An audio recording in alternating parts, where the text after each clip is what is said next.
الإيمان. يقول الله تبارك وتعالى في كتابه الكريم: أعوذ بالله من الشيطان الرجيم. بسم الله الرحمن الرحيم. يا أيها الذين آمنوا اتقوا الله وقولوا قولا سديدا يصلح لكم أعمالكم ويغفر لكم ذنوبكم ومن يطع الله ورسوله فقد فاز فوزا عظيما. وقال أيضا: يا أيها الذين آمنوا اتقوا الله حق تقاته ولا تموتن إلا وأنتم مسلمون. سبحانك لا علم لنا إلا ما علمتنا إنك أنت العليم الحكيم. اللهم علمنا ما ينفعنا وانفعنا بما علمتنا وزدنا علما. رب اشرح لي صدري ويسر لي أمري واحلل عقدة من لساني يفقهوا قولي. أما بعد.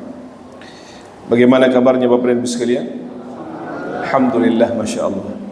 Segala puji bagi Allah subhanahu wa ta'ala, Rabbul Izzati wal Jalal, yang sampai saat ini Alhamdulillah masih melimpah ruahkan beragam nikmat kepada kita. Dengannya kembali kita bisa hadir di tempat yang mulia ini, tempat yang kita cintai, tempat yang semoga senantiasa diberkahi oleh Allah subhanahu wa ta'ala. Fi baitin min buyutillah, dalam rangka tentu saja yang pertama adalah untuk menunaikan kewajiban kita selaku hamba-hamba Allah subhanahu wa ta'ala. Dan selanjutnya sejenak kita duduk di sini tidak lain kecuali untuk saling mengingatkan di antara kita, saling nasihat menasihati dalam kebaikan, kebenaran dan juga kesabaran. Dan tidak kalah penting kita niatkan juga untuk bertafaqquh fid din. Mudah-mudahan ikhwatal iman, apa yang telah kita niatkan bahkan telah kita lakukan diterima oleh Allah subhanahu wa ta'ala, dicatat sebagai amal salih, pemberat timbangan kebaikan kita, dan dengannya semoga Allah subhanahu wa ta'ala memudahkan segala urusan kita. Allah panjangkan umur kita dalam ketaatan, Allah lapangkan rezeki kita, Allah sehatkan badan kita, dan dengannya semoga Allah subhanahu wa ta'ala memudahkan langkah kita menuju jannahnya. Amin ya rabbal alamin.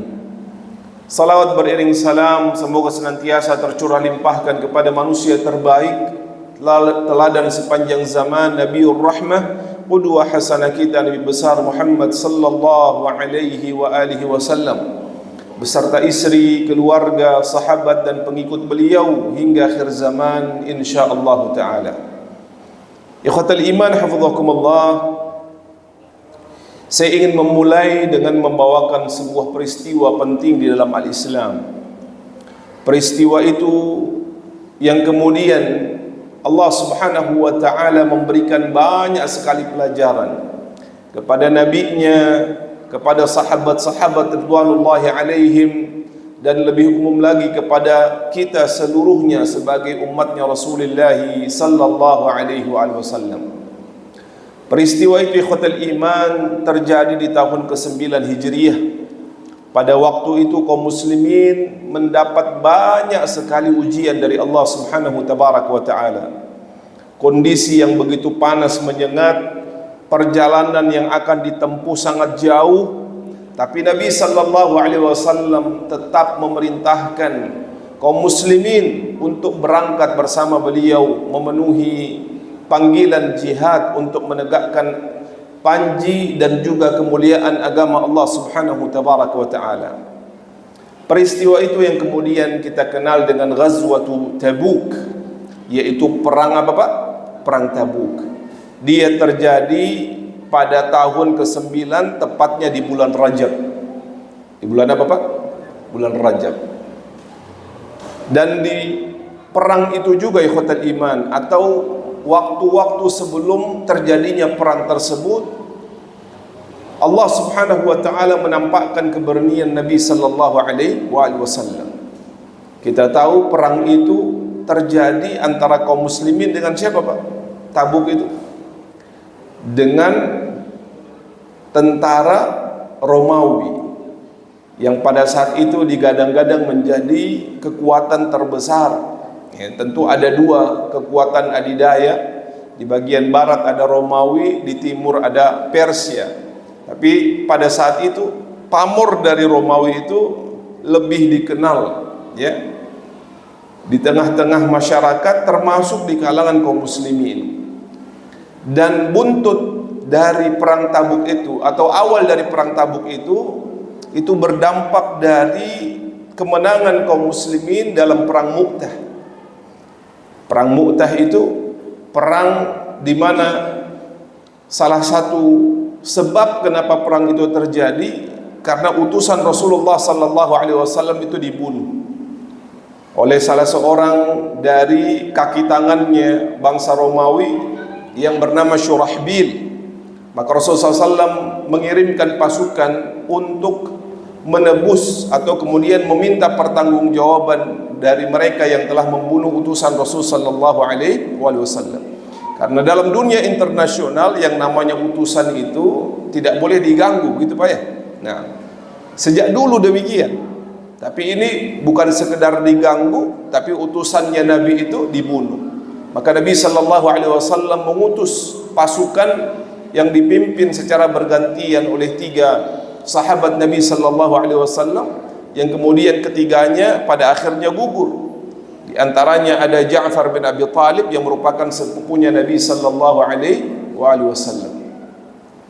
Sampai akhirnya Rasulullah kemudian mengirimkan pasukan pendukung yang dipimpin oleh Khalid bin Walid radhiyallahu taala anhu, dan atas izin Allah Subhanahu wa taala kemudian kaum muslimin mendapatkan kemenangan dalam perang Mu'tah itu. Buntut dari perang itu, ikhwatal iman, Heraklius menyiapkan pasukan, kurang lebih sekitar ada 40.000 pasukan yang kemudian diperintahkan untuk merangsek masuk pada perbatasan antara Syam dan Jazirah Al-Arab, dan mereka memiliki satu tujuan untuk menghancurkan kota Madinah pada saat itu. Mendengar hal tersebut, ikhwatal iman, maka Rasul sallallahu alaihi wasallam bermusyawarah. Bahkan 1 bulan sebelum itu, sebelum bulan Rajab itu terjadinya perang yang kemudian kita sebut dengan Tabuk, Rasul sallallahu alaihi wasallam itu mengajak beberapa sahabatnya untuk berpatroli di daerah perbatasan utara kota Madinah pada saat itu. Dan di malam hari ketika Rasul sallallahu alaihi wasallam bergantian berjaga dengan para sahabatnya, sudah dibagi. Jadi Rasulullah mengajak beberapa sahabatnya itu untuk melakukan hirasah, penjagaan. Apakah benar seperti desas-desus yang disebarkan bahwa pasukan musuh itu sudah dekat dengan kota Madinah? Maka Rasulullah mengajak beberapa sahabatnya untuk kemudian berpatroli. Ketika Rasulullah sallallahu alaihi wasallam di malam itu berada di dalam tenda, Rasulullah membagi sahabat-sahabat yang ikut dengan beliau untuk bergantian, bergiliran menjaga. Jangan sampai seluruhnya tidur, khawatir ketika musuh datang semuanya akan menjadi santapan mereka dan menjadi sasaran empuk untuk kemudian dibunuh. Kata Sa'ad bin Abi Waqqas radhiyallahu taala anhu, di malam itu ikhwatal iman seperti ada suara gemuruh yang sangat menakutkan. Maka beberapa sahabat itu terjaga dari tidurnya karena penerangan itu tidak cukup pada saat itu, maka mereka tidak mengetahui di mana keberadaan Nabi sallallahu alaihi wasallam. Di sampingnya itu siapa? Mereka hanya bergegas untuk keluar dari kemahnya menuju kepada suara gemuruh yang mereka dengar tadi. Ketika mereka keluar, dan kata Sa'ad bin Abi Waqqas, keadaan pada saat itu sangat-sangat genting, menakutkan. Tapi karena kami khawatir dengan keselamatan Nabi, kami keluar untuk mengecek keadaan di luar sana.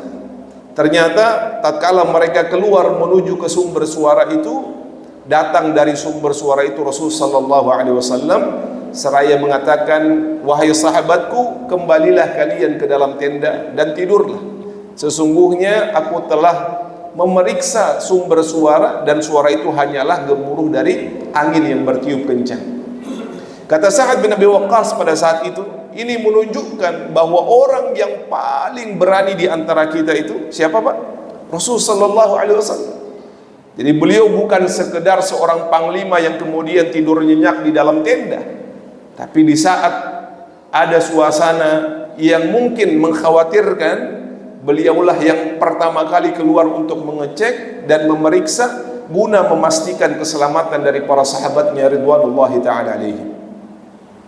Kurang lebih ikhwatal iman, sebulan dari peristiwa itu, maka orang-orang Yahudi maupun orang-orang munafikin yang ada di kota Madinah itu mengatakan kepada Rasulullah dan para sahabatnya, sebentar lagi akan datang pasukan yang sangat besar dan tidak mungkin kalian bisa menghadapinya. Siap-siap kalian akan mati, ya. Jadi kalaupun kalian mau, saat ini juga kalian melarikan diri. Maka hal ini kemudian dilaporkan kepada Rasul sallallahu alaihi wasallam. Di masa yang sulit itu, musim panas, paceklik, pangan kurang, tapi Rasul sallallahu alaihi wasallam kemudian mengajak para sahabatnya untuk bermusyawarah di mana mereka akan menghadang datangnya pasukan yang sangat besar itu. Maka satu demi satu usulan disampaikan kepada Rasulullah, sampai akhirnya Rasulullah memutuskan untuk menghadang mereka jauh dari kota Madinah, di satu tempat yang pada saat itu belum tercatat namanya mungkin di peta dunia. Tapi Rasul sallallahu alaihi wasallam kemudian mengatakan kita akan berangkat dan menghadang mereka di satu tempat yang namanya Ainu Tabuk, mata air Tabuk, yang kemudian perang itu kita kenal dengan perang apa Pak? Perang Tabuk. Sejak saat itu ikhwatal iman, Rasul sallallahu alaihi wasallam mengajak para sahabatnya untuk ikut serta, kaum muslimin untuk bantu-membantu, saling tolong-menolong, mengumpulkan apapun yang mereka miliki untuk mendukung perjuangan ini. Karena yang mereka hadapi adalah jumlah yang besar, kekuatan yang tidak tertandingi selama ini, tidak terkalahkan. Tapi Rasul sallallahu alaihi wasallam ingin menunjukkan bahwasanya ketika seseorang itu berazam dengan keimanan yang kuat kepada Allah Subhanahu wa taala, maka tidak ada yang mustahil di sisi Allah Subhanahu wa taala. Allah akan memenangkan hamba-hambanya yang beriman kepada Allah Subhanahu wa taala. Wa kana haqqan 'alaina nasrul mu'minin. Dan sesungguhnya Allah Subhanahu wa taala akan memenangkan siapa? Hamba-hamba Allah dari kalangan orang-orang yang beriman. Ikhwatal iman hafizakumullah, di saat itu maka para sahabat digambarkan satu demi satu mengeluarkan yang terbaik yang mereka miliki. Maka kita akan mendapati beberapa kisah, di antaranya ada Umar bin Khattab radhiyallahu taala anhu yang segera pulang ke rumahnya. Kemudian beliau mencoba untuk mengumpulkan harta yang tersisa yang beliau miliki. Setelah itu beliau masukkan ke dalam satu tempat, lalu beliau pergi menuju kepada Rasul sallallahu alaihi wasallam. Seraya mengatakan, "Ya Rasulullah, aku membawa setengah dari seluruh harta yang aku miliki. Adapun keluargaku aku titipkan kepada Allah Subhanahu wa taala. Allah lah yang menjaga mereka. Maka aku berikan nyawaku, jiwaku dan setengah dari seluruh harta yang aku miliki untuk berjuang di jalan Allah Subhanahu wa taala." Maka Rasul sallallahu alaihi wasallam menerimanya dengan penuh kegembiraan dan juga tentu saja rasa haru bahwa apa yang Rasul sallallahu alaihi wasallam minta dari para sahabatnya itu direspon dengan sangat cepat dan sangat baik. Pada saat itu Umar bin Khattab menyangka bahwa beliaulah yang menginfakkan harta yang paling banyak. Bayangkan, setengah dari seluruh apa yang beliau miliki beliau infakkan di jalan Allah Subhanahu wa taala. Ternyata tidak berlangsung lama, datanglah Abu Bakar As-Siddiq radhiyallahu taala anhu dan membawa harta yang tidak kalah banyak. Lalu kata Abu Bakar As-Siddiq, "Ya Rasulullah, aku berikan nyawa dan seluruh harta yang aku miliki untuk aku infakkan di jalan Allah Subhanahu wa taala. Dan aku tinggalkan keluargaku untuk dijaga oleh Allah Subhanahu wa taala." Beliau bertawakal kepada Allah. Jadi pada saat itu Umar menyangka beliaulah yang paling banyak. Ternyata ketika Abu Bakar datang, Abu Bakar menginfakkan seluruh hartanya. Umar tadi berapa banyak Pak? Setengah. Ini Abu Bakar menginfakkan seluruh hartanya. Begitu juga dengan sahabat-sahabat yang lain, berlomba-lomba untuk memberikan yang terbaik yang mereka miliki. Itulah mengapa ketika Rasul sallallahu alaihi wasallam ditanya ikhwatal iman tentang ayyus sadaqati afdal, sedekah apa yang paling afdal ya Rasulullah? Maka Rasulullah menjawab, juhdul muqil wa tabda'u biman ta'ul. Sedekah yang paling afdal adalah sedekah yang dikeluarkan di saat-saat yang sangat dibutuhkan. Jadi ketika hal tersebut sangat dibutuhkan untuk kemudian dikeluarkan, saat itulah waktu yang terbaik untuk seseorang berinfak. Bukan berarti kalau dalam keadaan lapang seseorang berinfak kemudian tidak berpahala. Berpahala, tapi pahalanya akan jauh lebih besar ketika infak itu dikeluarkan di masa-masa sulit, di masa-masa hal tersebut sangat dibutuhkan. Di saat kita juga sedang membutuhkan, tapi kita tetap mengeluarkan sedekah itu guna mendapatkan balasan yang besar di sisi Allah Subhanahu wa taala. Itulah sedekah yang paling afdal. Maka sebagian sahabat ikhwatal iman ketika pulang ke rumahnya, mereka tidak mendapatkan apa-apa kecuali hanya beberapa butir kurma saja yang menjadi bekal terakhir yang mereka miliki. Tapi itu pun mereka ambil, mereka bawa untuk diserahkan kepada Rasulullah sallallahu alaihi wasallam. Ada yang hanya memiliki beberapa mud gandum, tapi mereka ambil untuk mereka bawa guna mendukung jihadnya Rasulullah sallallahu alaihi wasallam dan para sahabatnya. Dan di saat itu di antara yang paling banyak berinfak adalah Utsman bin Affan radhiyallahu taala anhu.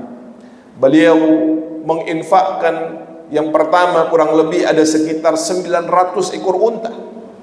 Kemudian ditambah dengan 100 kuda, dan unta serta kuda yang beliau infakkan itu bukan yang kosong, tapi sudah penuh dengan logistik yang siap untuk mengangkut dan membawa kaum muslimin. Ternyata apa yang beliau infakkan pada saat itu dirasa belum cukup oleh Rasul sallallahu alaihi wasallam, karena perjalanan yang akan ditempuh itu sangat jauh. Kurang lebih jarak antara Madinah dan Tabuk itu sekitar 800 km. Kita jangan bayangkan 800 km seperti tol Cipali begitu, bukan. Yang mulus tinggal kemudian dilalui. Ini adalah medan yang sangat berat, bebatuan, padang pasir yang kemudian sangat menyengat di musim panas, pada puncak musim panas saat itu. Dan ini membutuhkan logistik yang tidak sedikit. Maka kata Rasulullah sallallahu alaihi wasallam, "Wahai Utsman, apakah engkau ada lagi yang bisa diinfakkan? Kalau ada, infakkan saat ini." Bahkan beliau memotivasi dengan mengatakan, "Man jahaza jaisyal usrati falahul jannah." Barang siapa yang mempersiapkan pasukan untuk melakukan perang Tabuk ini. Perang Tabuk ini memiliki 3 nama ikhwatal iman. Yang pertama dikenal dengan Ghazwatul Tabuk, dan ini berkaitan dengan nama tempat di mana perang itu terjadi. Yang kedua disebut dengan Ghazwatul Usrah, perang yang penuh dengan kesulitan. Seperti yang kita sebutkan, itu terjadi di musim panas, di musim paceklik, yang jangankan untuk berperang, untuk makan saja pada saat itu susah. Tapi mereka tetap menjawab perintah Allah Subhanahu wa taala dan Rasulnya. Dan yang ketiga disebut dengan Ghazwatul Fadahah, yaitu perang di mana Allah menampakkan, menguak keburukan dari orang-orang munafikin yang seharusnya mereka mendukung perjuangan Nabi sallallahu alaihi wasallam dan kaum muslimin sebagai saudara-saudara mereka. Ini justru mencemooh dan mencoba untuk menjadikan ketakutan itu berada di tengah-tengah kaum muslimin. Maka Allah tampakkan sisi buruk dari orang-orang munafik melalui perang tersebut.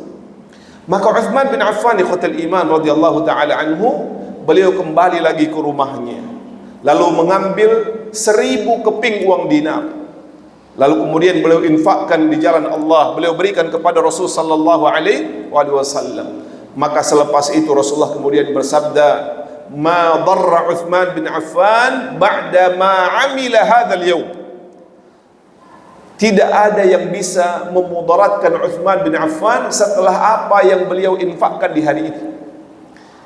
Ini menunjukkan bahwa Rasul sallallahu alaihi wasallam menjanjikan syurga untuk Utsman bin Affan. Tidak ada lagi yang bisa menghalangi Utsman dari masuknya beliau ke dalam syurga Allah Subhanahu wa taala setelah apa yang beliau lakukan untuk umat ini. Terlebih ketika beliau mempersiapkan pasukan, menginfakkan 1000 keping uang dinar yang pada saat itu tidak sedikit ikhwatul iman hafizakumullah. Jangankan saat itu, saat ini saja jumlah yang demikian itu sangat banyak.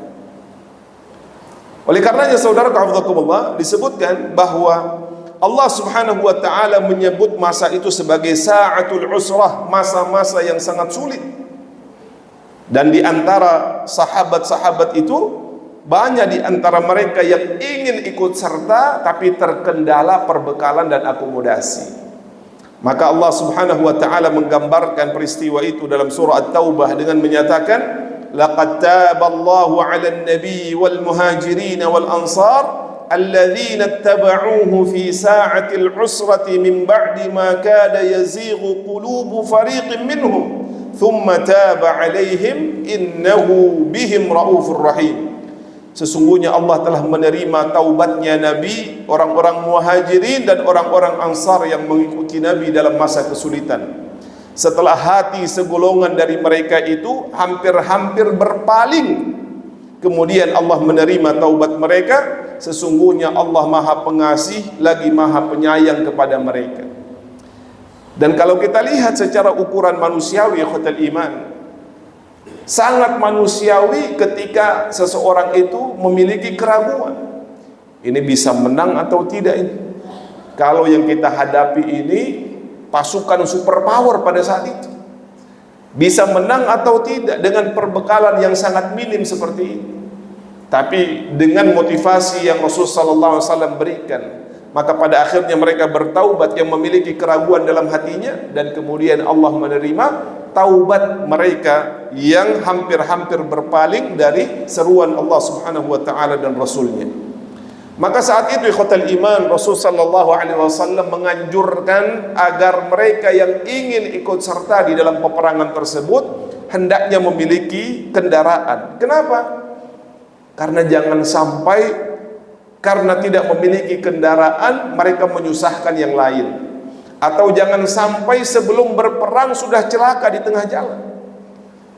Karena digambarkan oleh Umar bin Khattab radhiyallahu taala anhu, bahkan ketika mereka sudah menunggangi kuda, unta, keledai dan lain sebagainya, tapi di tengah perjalanan itu leher mereka seperti dicabik-cabik lantaran cuaca yang sangat panas pada saat itu. Mungkin yang pernah berhaji atau berumrah tepat di musim panas itu bisa merasakan seperti apa teriknya matahari di musim panas. Di Madinah khususnya itu cuaca bisa sampai 55 derajat ketika berada di puncak musim panas, ya. Sehingga pernah kita sampaikan Madinah ini cukup unik begitu ya, dengan cuacanya yang ekstrim. Kalau dingin sangat dingin, kalau panas sangat panas.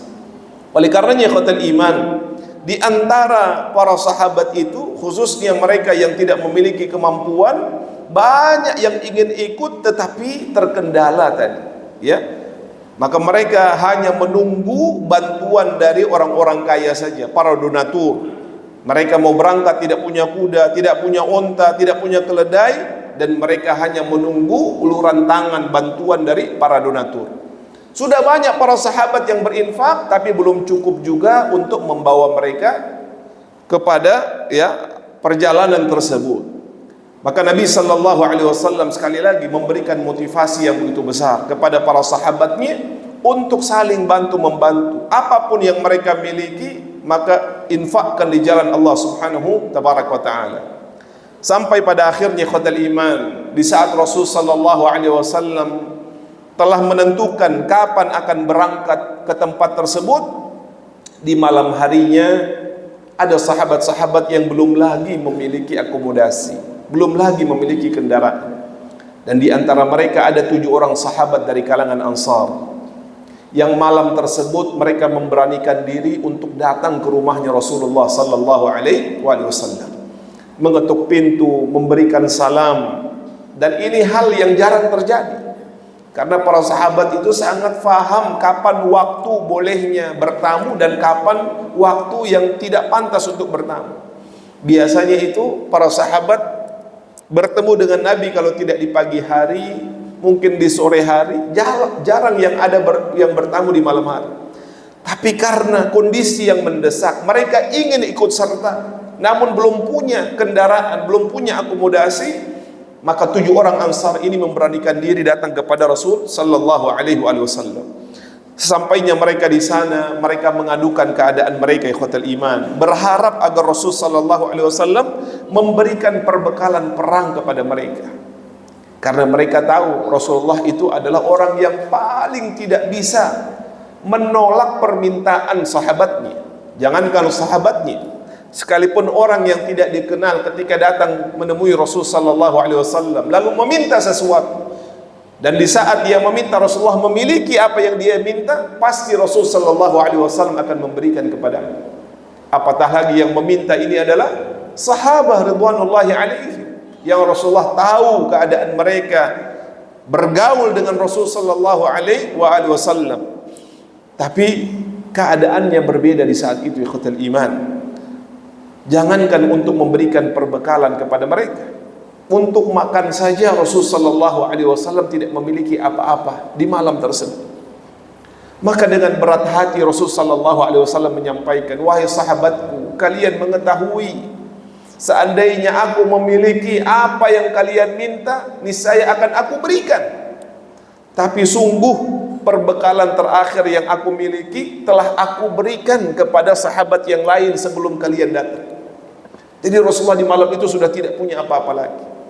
Akhirnya ikhwatal iman, 7 orang Ansar ini pulang dalam keadaan menangis. Menangis karena apa ikhwatal iman? Tidak memiliki perbekalan yang bisa dibawa untuk ikut berjihad di jalan Allah Subhanahu wa taala. Mereka tidak bisa terlibat dalam berjihad. Maka Allah Subhanahu wa taala memberikan ampunan kepada mereka. Karena mereka tidak ikut serta bukan karena takut, bukan lantaran malas, tapi memang karena keadaan yang membuat mereka tidak bisa ikut serta pada saat itu.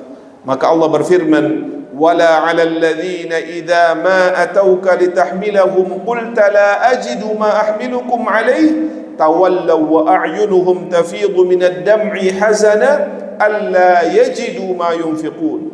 Dalam surah At-Taubah ayat 92 Allah berfirman, dan tiada pula berdosa atas orang-orang yang apabila mereka datang kepadamu supaya kamu memberikan kepada mereka kendaraan, lalu kamu berkata, aku tidak memperoleh kendaraan untuk membawamu. Lalu mereka kembali sedangkan mata mereka bercucuran air mata karena kesedihan, lantaran mereka tidak memperoleh apa yang akan mereka nafkahkan. Jadi subhanallah, jamaah yang dimuliakan oleh Allah Subhanahu wa taala, ini memberikan satu pesan kepada kita. Ada sebagian hamba Allah Subhanahu wa taala yang keinginannya, yang kerinduannya untuk beribadah kepada Allah sangatlah besar, tapi dia tidak memiliki fasilitas untuk menjalankannya, untuk mengerjakannya, untuk melaksanakannya. Dia menangis bukan karena tidak memiliki harta, tapi karena tidak bisa terlibat dalam ketaatan kepada Allah Subhanahu wa taala. Sedangkan banyak hamba-hamba Allah yang Allah berikan fasilitas, berikan kemudahan, berikan kecukupan, tapi dengan seluruh nikmat yang Allah karuniakan kepadanya, justru dia tidak mau menjalankan perintah Allah Subhanahu wa taala, mencari-cari alasan untuk tidak melaksanakan perintah Allah, atau justru dengan berani melanggar larangan-larangan Allah Subhanahu wa taala. Maka ada sebagian orang yang menangis karena tidak memiliki apa-apa di dalam melaksanakan perintah Allah Subhanahu tabaraka wa taala. Dan di antara 7 orang itu, ikhwatul iman, ada satu sahabat yang kemudian karenanya Allah Subhanahu tabaraka wa taala menurunkan rahmat dan barakahnya. Dialah sahabat yang bernama Ulbah bin Zaid radhiyallahu taala anhu. Di antara 7 sahabat Ansar itu ada yang bernama salah satunya Ulbah bin Zaid radhiyallahu taala anhu, yang kemudian di malam tersebut ketika dia sampai ke rumahnya, dia tidak langsung tidur, tapi dia tetap menangis. Sampai di tengah malam dia mengadu kepada Allah Subhanahu tabaraka wa taala. Dan di antara tangisan tersebut dia berkata kepada Allah, Allahumma innaka qad amarta bil jihad wa raghabta fihi thumma lam taj'al 'indi ma ataqawwa bih wa lam yaj'al fi yadi rasulika ma yahmiluni 'alayhi wa inni atasaddaqu ala kulli muslim bi kulli madlamatin asabani biha fi mal au jasad au ird. Kata Ulbah bin Zaid di malam itu sambil menangis berurai air mata, dia mengangkat tangannya berdoa kepada Allah Subhanahu wa taala. Dia mengatakan, ya Allah, sungguh engkau telah memerintahkan untuk berjihad dan engkau memotivasi kami untuk berjihad ya Allah. Namun engkau juga yang menakdirkan aku tidak memiliki materi untuk menghantarkanku berjihad. Engkau juga yang menakdirkan tidak ada sesuatu di tangan Rasulmu yang bisa membawaku ke sana. Maka sungguh ya Allah, di malam hari ini, di malam hari di mana aku tidak memiliki apapun, maka aku bersedekah. Jadi beliau mengatakan apa? Beliau bersedekah. Dengan apa sedekahnya ikhwatul iman? Lalu beliau melanjutkan dengan memaafkan setiap muslim yang pernah berbuat buruk kepada beliau atas kezaliman yang mereka lakukan kepadaku, baik pada harta, jasad atau kehormatanku. Setelah itu kemudian karena capek beliau tertidur dan terbangun di saat azan subuh itu dikumandangkan. Berangkatlah beliau ke masjid, salat subuh bersama Rasulullah sallallahu alaihi wasallam. Kemudian setelah Rasulullah mengimami salat, beliau bangkit lalu kemudian menghadap ke arah sahabatnya, para jamaah subuh pada saat itu. Lalu beliau mengatakan, man tasaddaq hadhihi lailah, atau dalam riwayat ainal mutasaddiqu hadhihi lailah, siapa gerangan orang yang semalam itu telah bersedekah. Kondisi saat itu hening, tidak ada seorang pun yang bisa menjawab. Kenapa? Karena memang tidak ada yang bisa diinfakkan di hari itu. Abu Bakar sudah habis seluruh hartanya, Umar setengah hartanya habis. Belum lagi sahabat-sahabat yang lain yang untuk makan saja tidak ada. Ada yang memiliki sedikit, ya, yang tersisa di rumah, itu pun telah mereka bawa untuk dijadikan sebagai tambahan, guna dijadikan sebagai perbekalan Rasul sallallahu alaihi wasallam dan para sahabatnya. Siapa yang bisa bersedekah di masa itu? Maka semuanya diam, tidak ada yang menjawab. Rasulullah kembali bertanya, ainal mutasaddiqu hadhihi lailah, di mana itu orang yang semalam telah bersedekah? Sampai pada ketiga kalinya, maka Ulbah bin Zaid kemudian memberanikan diri mengangkat tangannya seraya berkata, ya Rasulullah, semalam aku telah melakukan ini dan itu. Beliau ceritakan apa yang beliau panjatkan kepada Allah dan apa yang beliau sedekahkan. Dengan cara apa tadi Pak? Memaafkan kesalahan-kesalahan dari saudaranya. Maka Rasul sallallahu alaihi wasallam kemudian bersabda, abshir fa walladhi nafsi Muhammadin biyadihi laqad kutibat fi zakatil mutaqabbilah. Kata Rasul sallallahu alaihi wasallam, bergembiralah wahai Ulbah, bergembiralah demi zat yang nyawa Muhammad berada di tangannya, yakni demi Allah Subhanahu wa taala, sedekahmu termasuk amalan yang telah diterima oleh Allah Subhanahu wa taala. Ini menunjukkan ikhwatal iman, di antara hal yang sangat disukai dan disenangi oleh Allah Subhanahu wa taala adalah ketika seorang hamba itu gemar memaafkan kesalahan saudaranya. Tentu kita faham, kita hidup bukan di tengah-tengah masyarakat malaikat, bukan. Tapi kita bersinggungan, berdampingan dengan manusia yang seringkali melakukan kesalahan, kealpaan, baik dengan sengaja maupun tidak sengaja. Tapi di sini kita diajarkan oleh Allah Subhanahu wa taala dan Rasulnya untuk menjadi hamba-hamba yang mudah untuk memaafkan kesalahan orang lain. Bahkan memaafkan itu merupakan sifat terpuji dan bagian dari akhlak mulia yang telah diperintahkan oleh Allah Subhanahu wa taala. Bahkan sebelumnya Allah itu memiliki sifat yang kita ketahui, dan di antara sifat Allah itu adalah Al-Afu. Allah itu Maha Pemaaf, lagi Maha Pengampun, dan Allah mencintai hamba-hambanya yang suka memaafkan dan suka mengampuni kesalahan orang lain. Maka dalam hadis disebut, bahkan dalam sebuah ayat disebutkan ikhwatal iman dalam surah Al-A'raf, apa kata Allah? Khudhil afwa wa'mur bil 'urfi wa a'rid 'anil jahilin. Jadilah engkau pribadi pemaaf, dan suruhlah orang yang mengerjakan yang ma'ruf, serta berpalinglah dari orang-orang yang jahil, orang-orang yang bodoh. Bahkan dijelaskan lebih tegas lagi, Allah Subhanahu wa ta'ala kemudian menasihati nabinya dengan mengatakan, walau kunta faddan ghalidhal qalbi lam faddu min hawlik fa'fu anhum. Sekiranya kamu bersikap keras dan berhati kasar wahai Rasulullah, tentulah mereka akan menjauhkan diri dari sekelilingmu. Karena itu maafkanlah mereka. Ikhwatal iman hafizakumullah, sejak perintah untuk memberikan maaf kepada orang lain itu diturunkan oleh Allah Subhanahu wa taala, Rasul sallallahu alaihi wasallam memprioritaskan hal ini dalam dakwahnya. Beliau senantiasa memaafkan kesalahan dari orang-orang yang bahkan menzalimi. Di antara kisah yang disebutkan ikhwatal iman, bagaimana Rasul sallallahu alaihi wasallam itu memaafkan kesalahan orang yang berbuat buruk kepadanya.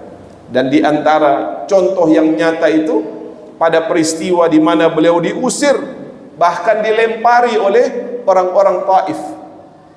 Di saat kemudian beliau berjalan tertatih-tatih, berhenti sejenak di sebuah perkebunan, ya, yang disebut dengan zabib atau kebun anggur pada saat itu. Lalu beliau mengadu kepada Allah Subhanahu wa ta'ala. Melihat apa yang terjadi pada diri Rasul sallallahu alaihi wasallam, maka malaikat-malaikat yang bertugas menunggu bukit-bukit yang ada di Taif itu menghampiri beliau sallallahu alaihi wasallam, lalu menawarkan, wahai utusan Allah, wahai Rasulullah, seandainya engkau mau, engkau angkat tanganmu meminta kepada Tuhanmu, niscaya akan kami hancurkan orang-orang yang telah melukai, yang telah mengusirmu. Kami balikkan gunung-gunung ini untuk menimpa mereka. Tapi Rasul sallallahu alaihi wasallam memilih untuk memaafkan mereka. Rasulullah, ya, pada saat itu berharap agar dengan dimaafkannya mereka akan lahir dari keturunan mereka orang-orang yang kelak akan berjuang meninggikan kalimat Allah Subhanahu wa ta'ala. Maka Rasul sallallahu alaihi wasallam mengangkat tangannya seraya berdoa, Allahumma ighfir liqaumi fa innahum la ya'lamun. Justru Rasulullah mendoakan mereka seraya berkata, ya Allah, ampuni mereka, ampuni mereka, ampuni mereka, karena mereka melakukan hal tersebut karena ketidaktahuannya. Kalau mereka tahu ini adalah kebenaran, ini datangnya darimu ya Allah, mungkin mereka tidak akan memperlakukanku seperti ini. Di antara gambaran bagaimana Rasul sallallahu alaihi wasallam juga gemar memaafkan kesalahan orang lain adalah ketika terjadi perang Uhud, di mana pada saat Rasul sallallahu alaihi wasallam pada termin yang kedua itu, setelah sebelumnya dimenangkan oleh Allah, namun lantaran ada beberapa sahabat yang tidak patuh kepada perintah Rasul sallallahu alaihi wasallam, maka keadaan berubah pada saat itu. Yang tadinya menang akhirnya menjadi apa, Pak? Menjadi kalah. Maka banyak sekali korban berjatuhan dari pihak kaum muslimin. Ada 70-an yang meninggal syahid pada saat itu. Yang disebutkan 60-an itu dari kalangan Ansar dan selebihnya dari kalangan kaum Muhajirin. Dan dari kalangan kaum Muhajirin terdapat sahabat-sahabat yang sangat dicintai oleh Nabi sallallahu alaihi wasallam. Ada pamannya Hamzah bin Abdul Muttalib. Ada sahabat yang secara postur sangat mirip dengan Nabi sallallahu alaihi wasallam dan Rasulullah sangat mencintainya. Dialah Mus'ab bin Umair radhiyallahu taala anhu yang juga gugur pada saat perang Uhud. Melihat sahabat-sahabat terbaiknya berguguran, ikhwatul iman, maka Rasul sallallahu alaihi wasallam menyatakan pada saat itu, jika Allah Subhanahu wa taala memberikan kemenangan kepada kita, maka kita akan menuntut balas atas apa yang telah mereka lakukan kepada sahabat-sahabat. Jadi itu janji Rasul sallallahu alaihi wasallam. Dan setelah itu ikhwatul iman, kita tahu terjadi banyak sekali peristiwa, dan pada puncaknya ketika Allah Subhanahu wa taala memberikan kemenangan yang begitu luar biasa, yaitu ketika terjadi Fathu Makkah, di mana Rasul sallallahu alaihi wasallam memasuki kota Makkah tanpa adanya perlawanan, dalam keadaan mulia, berwibawa, memiliki izzah dari tempat di mana sebelumnya beliau diusir oleh kaumnya sendiri. Maka di saat itu beliau masuk dalam keadaan sangat-sangat mulia dan berwibawa. Maka sebagian sahabat mengira saat inilah Rasul sallallahu alaihi wasallam akan menjalankan apa yang telah beliau katakan di saat apa Pak? Perang Uhud itu selesai. Maka ikhwatal iman hafizakumullah, sahabat sudah siap menerima instruksi Rasul sallallahu alaihi wasallam. Ketika Rasulullah mengatakan bunuh orang-orang musyrikin ini, maka pasti mereka akan melakukan dan mentaati perintah Rasul sallallahu alaihi wasallam. Tapi Rasul sallallahu alaihi wasallam tidak melakukannya. Rasulullah justru mengatakan, "Udkhulu fi buyutikum," masuklah ke rumah-rumah kalian. Bahkan dalam hadis disebutkan, "Man dakhala dara Abi Sufyan faqad amin." Barang siapa yang masuk ke rumahnya Abu Sufyan, maka sungguh dia telah mendapatkan keamanan. Di saat itu ikhwatal iman, Allah Subhanahu wa taala kemudian menurunkan sebuah ayat yang menggambarkan bolehnya seseorang menuntut balas, tapi batasannya adalah membalas dengan yang semisal. Wa in aqabtum fa'aqibu bimithli ma uqibtum. Kalau kalian ingin menuntut balas, maka balaslah dengan balasan yang semisal. Jangan berlebihan, kata Allah Subhanahu wa taala.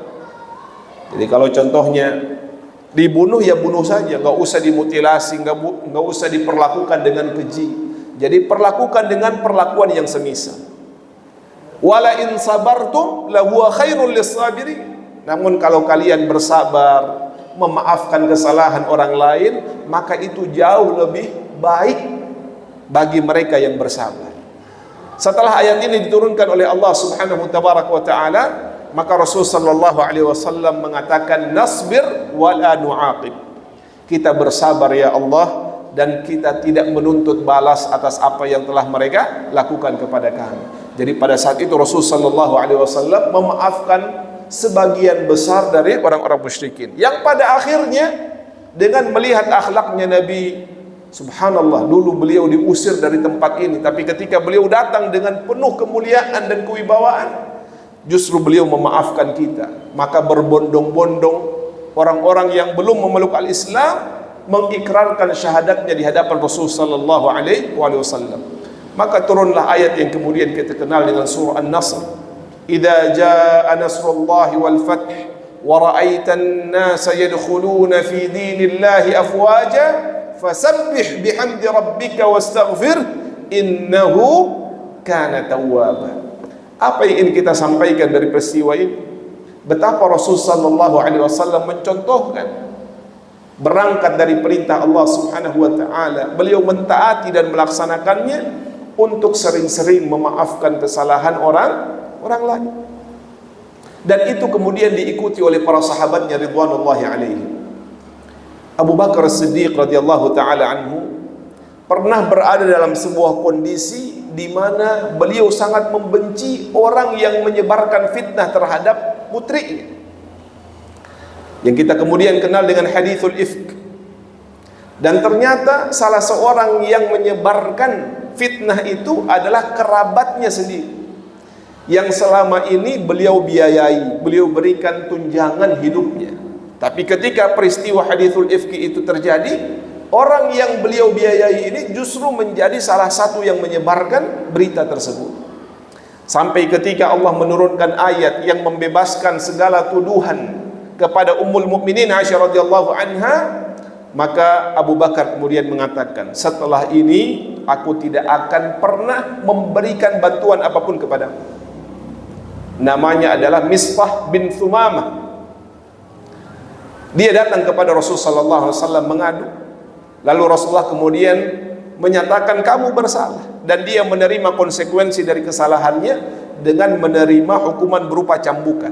Ya, jadi dalam bab al-had itu orang yang menuduh tanpa bukti, di antara hukumannya adalah dicambuk. Maka setelah dia menerima hukuman, Abu Bakar belum mau memaafkannya. Masih tersisa luka di dalam hati. Bagaimana tidak luka ikhwatal iman? Ini orang yang kita pelihara, kita sayangi, kita biayai, tapi ketika terjadi permasalahan itu justru orang ini yang menyebarkan fitnah. Maka wajar kalau Abu Bakar marah begitu ya. Lalu kemudian Allah Subhanahu wa taala menurunkan firman-Nya, lalu menegur apa yang dilakukan oleh Abu Bakar As-Siddiq radhiyallahu taala anhu. Kemudian ya, waliyafu waliyasfahu, kata Allah Subhanahu wa taala, maka maafkanlah apa yang telah dilakukan oleh saudaramu, oleh kerabatmu, oleh sahabatmu. Apakah engkau tidak mau mendapatkan ampunan Allah Subhanahu wa taala? Jadi dengan memaafkan kesalahan orang itu serta-merta mendatangkan apa? Ampunan Allah Subhanahu wa taala. Maka Abu Bakar As-Siddiq mengatakan, bala, tentu saja kami mau ya Allah. Kami mau mendapatkan ampunanmu dan kami mau mendapatkan kasih sayangmu. Maka setelah itu Abu Bakar mendatangi anak dari bibinya tersebut dengan mengatakan, aku bersumpah selama aku hidup aku akan tetap memberikan bantuan kepadamu. Apa maknanya ikhwatal iman? Betapa para sahabat itu ketika mendapatkan sebuah perintah dari Allah Subhanahu wa taala itu cepat di dalam merespon. Tidak mengatakan kan dia begini, kan dia begitu, harusnya begini, harusnya begitu. Lah, ketika Allah menurunkan sebuah ayat, sebuah perintah, sebuah syariat, maka mereka akan serta-merta mengatakan sami'na wa ata'na, kami dengar dan kami taati, kami laksanakan perintah itu.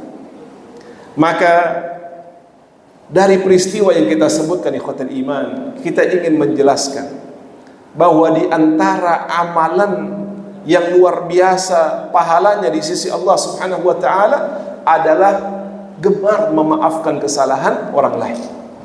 Bahkan Allah menyebutkan hal ini sebagai salah satu di antara karakteristik orang-orang yang bertakwa.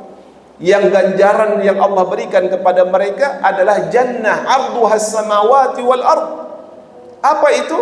Alladzina yunfiquna fis sarra'i wad dharra'i wal kadhimina al ghaidha wal 'afina 'anil nas wallahu yuhibbul muhsinin. Yaitu mereka yang gemar senantiasa berinfak dalam keadaan yang lapang maupun dalam keadaan yang sulit. Mereka yang berusaha menahan emosinya dan yang gemar untuk memaafkan kesalahan orang lain. Mereka itulah, kata Allah, orang-orang yang berbuat baik. Mudah-mudahan di ikhwatul iman kita bisa mengambil pelajaran dari apa yang kita sampaikan pada malam hari ini, dan semoga Allah senantiasa memberikan taufik dan hidayah kepada kita sehingga kita bisa menjalankannya, mudah memaafkan kesalahan orang lain, bukan karena kita lemah, tapi semata-mata ingin mendapatkan pahala yang besar di sisi Allah Subhanahu wa taala. Amin ya rabbal alamin. Ini yang bisa kita sampaikan di ikhwatul iman, semoga ada manfaatnya. Kita cukupkan dengan nufal majlis. Subhanakallahumma wa bihamdik, asyhadu an la ilaha illa anta, astaghfiruka wa atubu ilaik. Assalamu alaikum warahmatullahi wabarakatuh.